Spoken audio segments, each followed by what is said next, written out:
जैसे कह रहे हैं, कुछ लोग कह रहे हैं कि सहारा ने पैसा वापस किया। सहारा ने कभी पैसा वापस ही नहीं किया। सहारा केवल अल्टा पलटा करता रहा। सहारा ने पैसा वापस नहीं किया।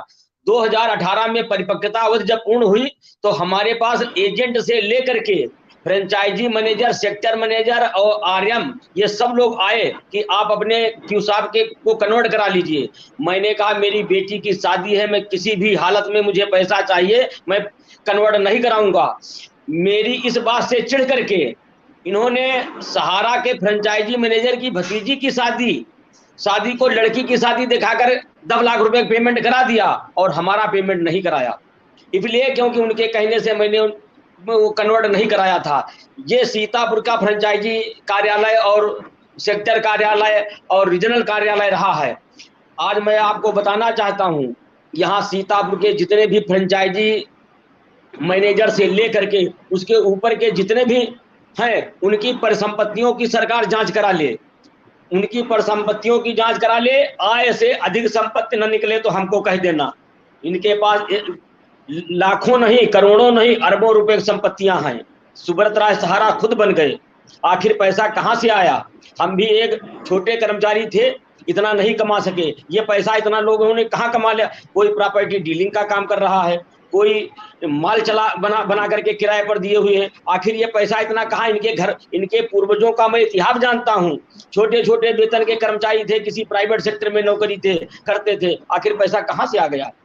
इनकी भी सुब्रत राय सहारा को जांच करानी चाहिए, सरकार को जांच करानी चाहिए।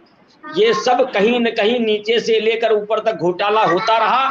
हम लोग अनजान बने रहे। हम लोगों को खाली ये वो अपने अपने बांड रखे बैठे रहे कि समय आएगा तब पूरा हो जाएगा, पैसा हमको मिल जाएगा। मगर जब समय आया और हम दौड़ भाग किए तो पता चला सहारा में छेंद ही छेंद है। सहारा की कंपनियां ही कंपनियां। सहारा तो एक नाम था, इसके भीतर पता नहीं कितनी कंपनियां हैं। यहाँ 200 बीघे जमीन खरीदी थी सुब्रत राय सहारा के कंपनी द्वारा। 15 बीघे जमीन अपने नाम रखी, 3 एकड़ जमीन अपने नाम रखी और बाकी जमीन यहाँ के कार्यालय के चपरासियों के नाम खरीद करा दिया। उसको जाकर के अब बेचे हैं, अभी बेचे हैं करीब करीब 1-1.5 साल पहले।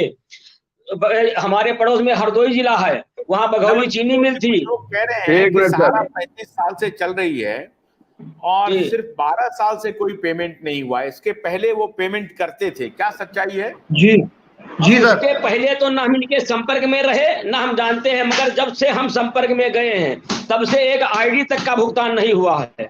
एक आईडी का भुगतान पूरा हुआ, मात्र 15,000 रुपए आईडी में जमा किए थे। 15,000 रुपए का भुगतान मांगते थे, वो नहीं भुगतान मिला है। तो हम कैसे कहते हैं भुगतान देते होंगे? लोग कहते हैं अपना कहते रहे। हमारे साथ जो घटना घटी है वो मैं आपको बता रहा हूँ। 15,000 की आईडी।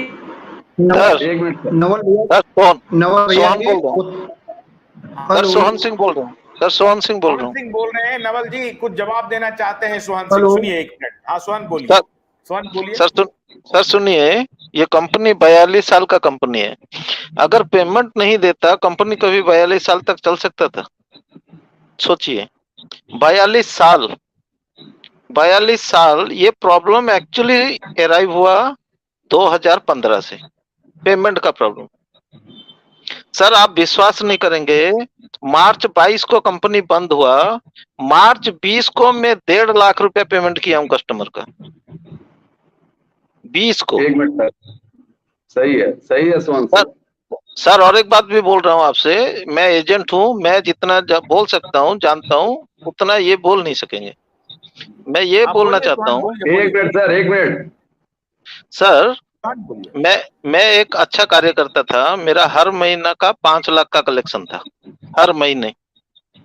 मेरे को पेमेंट का कोई प्रॉब्लम ही नहीं था। एक्चुअली ये कंपनी बंद करवा के सरकार ने सबसे बड़ा गलती किया। आज अगर ये कंपनी बंद नहीं होता, आज ये पीड़ित नहीं होते। किसी को ना किसी को महीने, 1.5 महीने, 2 महीने में पेमेंट मिल जाता था। 1 मिनट सर, आशुतोष जी